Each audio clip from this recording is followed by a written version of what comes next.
our focus is really Web3. So we invest in Web3 infrastructure. We invest in the building blocks that create the next generation of the internet. So, people want to flex socially on the internet probably as much as they want to flex in real life, where the upside is so huge because mass adoption will probably be in, 5 years. We have about 200 million Ethereum wallets now around the world. If you extrapolate that to this 1 billion rule, so we would say maybe in the next 5 to 6 years, we've got some sort of mass adoption in Web3. Hello, wonderful people. We're in Dubai this week meeting the most amazing entrepreneurs in the blockchain and crypto space. And today I have my dear friend with me, Hubertus. Hi, Hubertus. Thank you so much for joining the interview. Hubertus is a partner with a local crypto-focused fund called Ghaf Capital. And he will tell us all about the investment opportunities that they're looking into. Thanks for having me, Irina. Hello. Tell me about Ghaf Capital. You're quite a new kid on the block and already made so many investments over the last year. Tell me about Ghaf Capital, who are your partners and why now? Yeah, Ghaf Capital actually is the first UAE-based and homegrown venture capital firm. We're not a fund. We are actually 4 family office investment vehicles that work together. And it's mainly local families, well-known entrepreneurs with great networks in the region. And I joined them last year just to add, more international flavor to the team. And our focus is really Web3. So we invest in Web3 infrastructure. We invest in the building blocks that create the next generation of the internet, going from games to NFTs to DeFi infrastructure mainly, but also to exchanges. We recently invested in the first African crypto exchange, CoinMara, or base layer protocols like Layer 0. So it's completely across the board.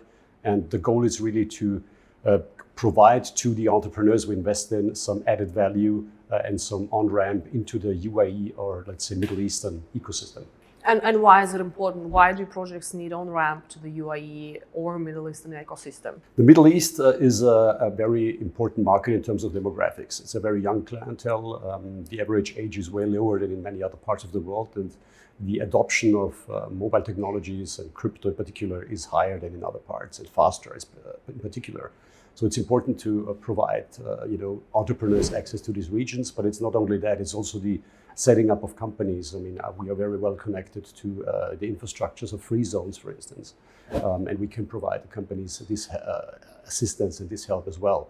And on top of that, obviously, we have connections not only in the Middle East but also beyond in terms of marketing, contact to exchanges, market making. Even we provide liquidity for that as well if needed. So it's a wide range of support.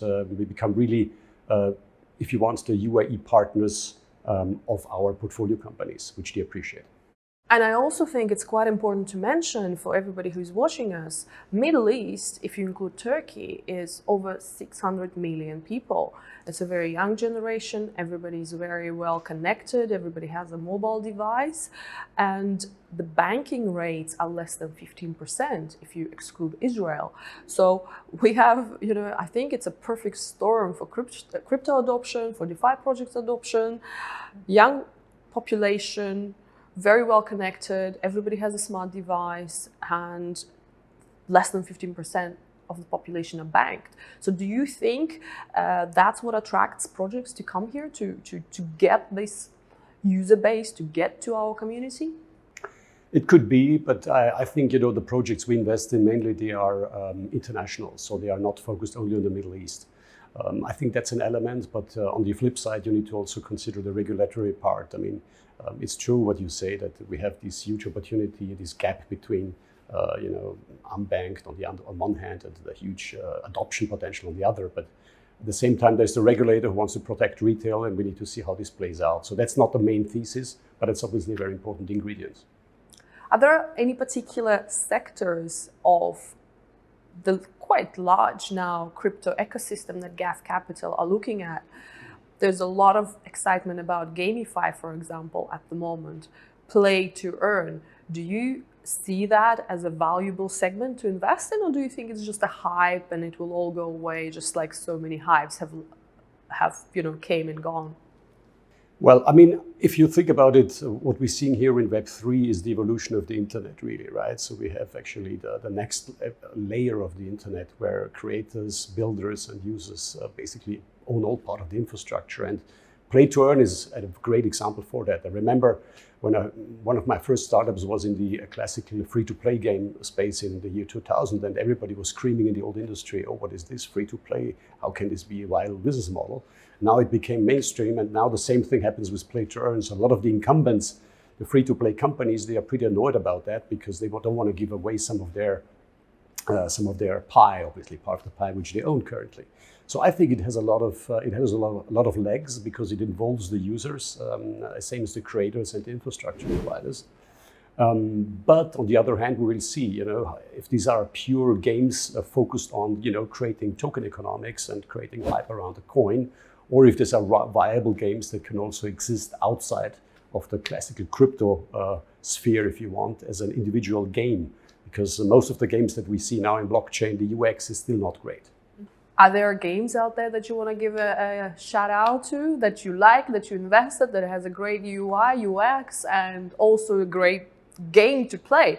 Because it's all good to have a game where people can earn, but if it's a boring or not interesting game, I mean, I don't think it will have, a lot of legs to stand on. Yeah, absolutely. I mean, we invested in a number of NFT-based, play-to-earn games in our portfolio. But one project that I particularly like because of its long-term vision is CTA Across the Ages. The reason why I invested in this company was particularly because of the team. Sammy has assembled a group of fantastic artists around it. I think it's roughly 70 people in the artist space, who worked for brands like Harry Potter, Marvel, League of Legends, Game of Thrones, etc. So really people who know this industry deep and inside out are part of the core team. And the vision of Across the Ages is to create basically 7 novels written around 7 books, basically, that are going to be gamified. And it's a long-term project. It's not just a quick coin flip. It's something that is supposed to become, the future kind of metaverse type of game, and it's evolving, and it bridges the gap between crypto, between collectors, and between the gaming industry. So it's beautiful. It has some elements of DeFi, but also some elements of collectibles and NFTs. So it's exciting to see that. But the main reason why I invested in them is really the team and the long-term vision.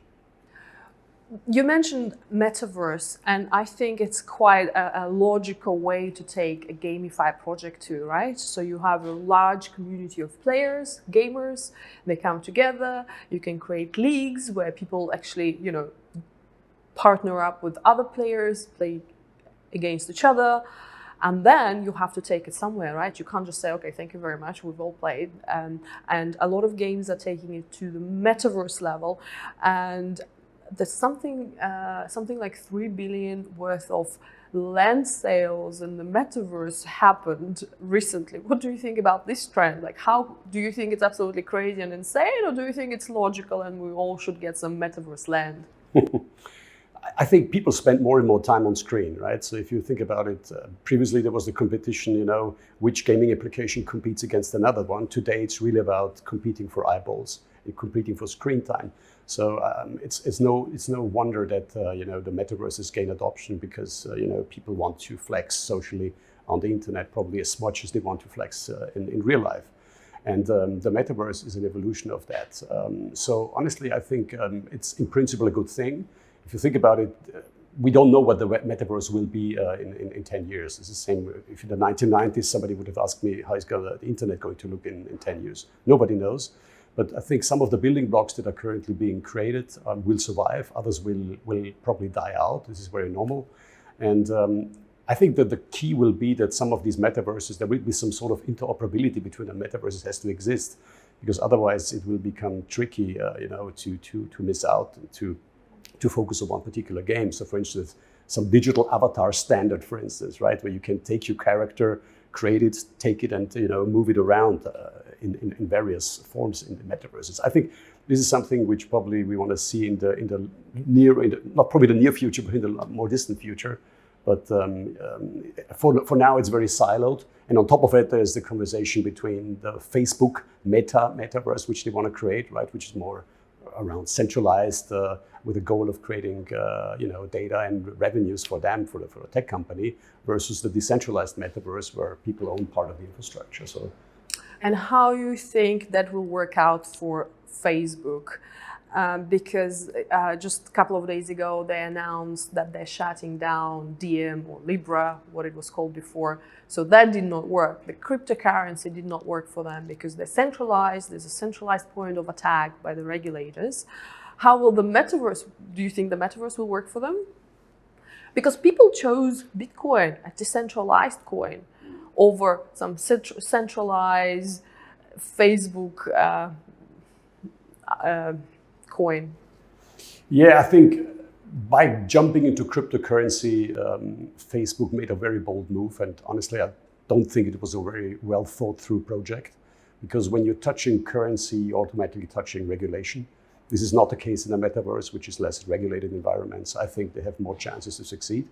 But obviously, they are now fighting against the mega trend, which is decentralization, and which is, as we said before, the community and the owners and the creators sharing the infrastructure. This is not the business model of Facebook. Facebook wants to, I think they will create the metaverse to capture more advertising revenues or more revenues to a centralized entity called Facebook. And that's probably perfect, a good on-ramp for traditional industries who feel less comfortable with the decentralized Web3 kind of acumen, but who want to be more in a corporate institutional route and enter more kind of a different route to this metaverse. But eventually it's good, because it's the more people are in this industry and the more people are in the metaverse, even on Facebook, potentially they might migrate over to some decentralized structure. So I think everybody who is now involved with getting involved will help us to grow the pie, which eventually helps the whole industry and the whole ecosystem. Some metaverses are becoming really expensive if some celebrity buys some land, right? So what do we do? Do we start like in a cheaper metaverse and work our way up to a more expensive metaverse? Or do you think it's going to work? I don't know. I mean, this is exactly the crystal ball. Nobody really knows. I think the only thing I know, and which is what we invest in, is the building blocks for this infrastructure. For instance, one of our portfolio companies, Space, they create a Shopify for the metaverse. So the on-ramp for offline retail into the metaverse to build their experiences, the digital experiences, where people can then buy their goods in terms of arts, fashion, music, etc. So I think these building blocks, they have to be metaverse agnostic, by the way. So this is the interesting part, which is being built. If eventually, there will be some FOMO and people will go for these lands, grab it, and the prices will increase, we don't know. We're also looking at now, investing in a company that creates a digital real estate agency for the metaverse. I mean, it doesn't exist yet either. So there is a lot of interesting stuff coming up. And I am such a boomer. I'm actually buying real land and I'm buying real properties and living in a real forest. Exactly. I'm such a boomer. I don't know. Do you think I should get some Metaverse Land? I think you should get it just for to getting involved, to understand how it works. This is how I would get involved, not particularly to speculate on it, but just to understand and learn. Fair enough. Let's switch gears a little bit. Let's talk about practical things. So for all of the startups that are watching us right now, if they have an amazing project, amazing idea, how can they pitch themselves to Ghaf Capital? That's one. And secondly, what do you, as a very experienced investor, because you've been investing for quite a few years, not just in crypto, but in traditional markets as well, in tech traditional markets. So what does a startup need to have in order to be investable? And how does a startup get attention over very experienced venture capitalists, not only for money, but for attention, mentorship, and advice? Because money right now is very cheap. So many projects can raise money. It's just that mentorship, advice, that's hard to grab that attention. Yeah, I think to analyze these questions, we need to make a little bit a step back. So where are we now in terms of the evolution of this Web3 industry? I think we are still far away from mass adoption, right? So if you look at tech, internet, mobile, mass market adoption took place when you had at least 1 billion users. We are far away from that in crypto and Web3. And I think, particularly Web3, we are far away from that. So that obviously means, as an investor, you are looking for huge asymmetric trades now. So you're investing in infrastructures where the upside is so huge because mass adoption will probably be in, I don't know, 5 years. We have about 200 million Ethereum wallets now around the world. If you extrapolate that to this 1 billion rule, so we would say maybe in the next 5 to 6 years, we will got some sort of mass adoption in Web3. So we are really ahead of the curve, everybody who invests now and who jumps into this industry now. So we need to be aware of the huge risks involved. As an entrepreneur on the other side, I think it's exactly the same as in traditional Web2 technology. I mean, first of all, you need to come up with a solution that aims to solve a problem, right? So if you just create a solution looking for a problem, it's probably going to be hard. So there has to be some sort of angle to it, like Space, for instance, the company I mentioned before. They're creating the Shopify for the metaverse, a very practical solution. We all don't know how the metaverse is going to play out. But I think it's something that it's an infrastructure layer that will help to basically proliferate the metaverse and create these ecosystems. Another element, obviously, we look at is very important is the experience of the team. We mentioned Across the Ages. I mean, they have 160 team members. It's huge. It's one of the largest, or even the largest team and most professional, experienced team in the whole crypto landscape in gaming. That's what we look at. That's very important because this is how you build, how you create traction and how you build quality. The next level obviously is the product itself. I mean, is the product market fit? It's probably a little too early because the market is still evolving, but the technology that is being used needs to be solidly founded. So it's not substantially different than the criteria they look at in traditional venture or startups. It's just the risk is higher and you need to accept more uncertainties and also from an investor's point of view have a large enough portfolio to account for the fact that some of these companies eventually will fail and it's so early in the industry. So how can entrepreneurs get hold of Ghaf Capital if they want to pitch their project to you? Well, we mainly work with referrals. So we get a lot of referrals from investors that we work with together. So we co-invested with the largest VC funds in the space, from Multicoin to Pantera to Polygon, etc. So we get a lot of referrals from them.